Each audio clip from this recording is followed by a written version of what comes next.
আসসালামু আলাইকুম সবাইকে ১৯তম শিক্ষক নিবন্ধন নতুন সার্কুলার নিয়ে একটি বিশাল দুঃসংবাদ এনটিআরসি। ভিউয়ার্স, আজকের এই ভিডিওতে এই বিষয়ে বিস্তারিত থাকছে এবং A to Z ইনফরমেশন দিব। সবাইকে মোস্ট ওয়েলকাম আমাদের চ্যানেল এক্সাম রুলসে। যদি ভিউয়ার্স আপনারা নতুন হয়ে থাকেন, প্লিজ চ্যানেলটিকে সাবস্ক্রাইব করে বেল বাটনটি অন রাখবেন যাতে সকল আপডেট নোটিফিকেশন সবার আগে পেয়ে যান।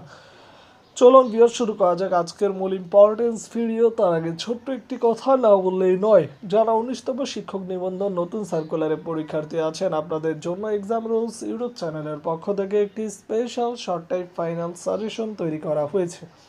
সাজেশন মূল্য হচ্ছে প্রিলিমিনারি জেনারেল ২০০ টাকা এবং প্রিলিমিনারি সাবজেক্টিভ ২৫০ টাকা। যাদের সাজেশনগুলো লাগবে তারা স্ক্রিনে দেওয়া নম্বরে হোয়াটসঅ্যাপ অ্যাকাউন্ট আছে, এই নম্বরে মেসেজ করুন বা সরাসরি নম্বরে কল করতে পারেন। ইনশাআল্লাহ আমাদের সাজেশন থেকে 80-90% কমনের সম্ভাবনা রয়েছে। চলে আসি ভিউয়ার্স মূল ভিডিওতে। ১৯তম শিক্ষক নিবন্ধন নতুন সার্কুলার নিয়ে একটি বিশাল দুঃসংবাদ এনটিআরসি। ভিউয়ার্স, একটি বিশাল দুঃসংবাদটা কি সেটাই আজকে ভিডিওতে আমরা বিস্তারিত তথ্য দিব। চলুন শুরু করি। ভিউয়ার্স, ১৯তম শিক্ষক নিবন্ধন নতুন সার্কুলারে ভিউয়ার্স ইতিমধ্যে বেশ কয়েকবার আলোচনা হয়েছে এনটিআরসি এর কর্তৃপক্ষদের। তাদের ভিতরে একটা সমস্যা ভিউয়ার্স এখন বর্তমানে দেখা দিয়েছে বয়সসীমা নিয়ে। অনেকেই এনটিআরসি কর্তৃপক্ষদের ভিতরে অনেকেই আছে যারা ১ বছর বা ৬ মাস ব্যাকডেট দিতে চাচ্ছে, আবার কিছু মানুষ আছে যারা ৩৫-ই রাখতে চাচ্ছে, কোনো ব্যাকডেট দিবে না। তার মূল কারণ হচ্ছে ভিউয়ার্স, আপনারা অনেকে বলতেছে যারা দিবে না বলতেছে, তারা মূল কর্তৃপক্ষের ভিতর তাদের উপস্থাপনা হচ্ছে এটাই যে ১৯তম শিক্ষক নিবন্ধন নতুন সার্কুলার পাবলিশ হলে তাদের আশঙ্কা এই বছর ১৫ লাখ থেকে ১৮ লাখ আবেদন পড়বে শুধু যদি ৩৫ বছর দিয়ে আবেদন করায়।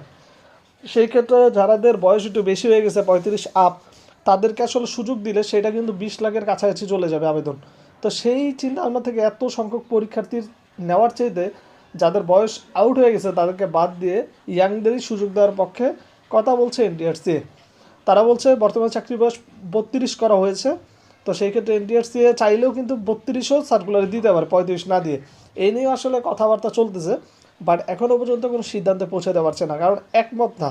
একটা উদাহরণস্বরূপ যদি বলি তাহলে বুঝতে পারবেন যে মনে করেন একটা বৈঠকে ১৫ জন বা ১২ জন যারাই থাকে, এদের ভিতর ৫ জন আছে যারা বয়সসীমা বাড়ানোর পক্ষে, বাদবাকি সবাই হচ্ছে বয়সসীমা কমানোর পক্ষে বা সেম রাখার পক্ষে। সমস্যা এইখানটাতেই। খুব দ্রুতই এই ফেব্রুয়ারির পরেই আপনার মার্চের শুরুর দিকে হয়তো বা আপনাদের সার্কুলার চলে আসবে ১৯তম শিক্ষক নিবন্ধনের। তো সবাই প্রিপারেশন নিয়ে থাকুন। অনেকে বলছেন ভাই গণবিজ্ঞপ্তি দিয়েছে, গণবিজ্ঞপ্তি আসলে এনটিআরসি এর আপনাদের না, এটা হচ্ছে যারা এনটিআরসি এ পরীক্ষায় পাশ করে সনদ পায় তারা মূলত গণবিজ্ঞপ্তিতে পরীক্ষা দেয়। সুতরাং এটা আপনাদের সার্কুলার না, আপনাদের সার্কুলার এই মার্চে আসার সম্ভাবনা রয়েছে। যারা পরীক্ষার্থী আছেন প্রিপারেশন নিন।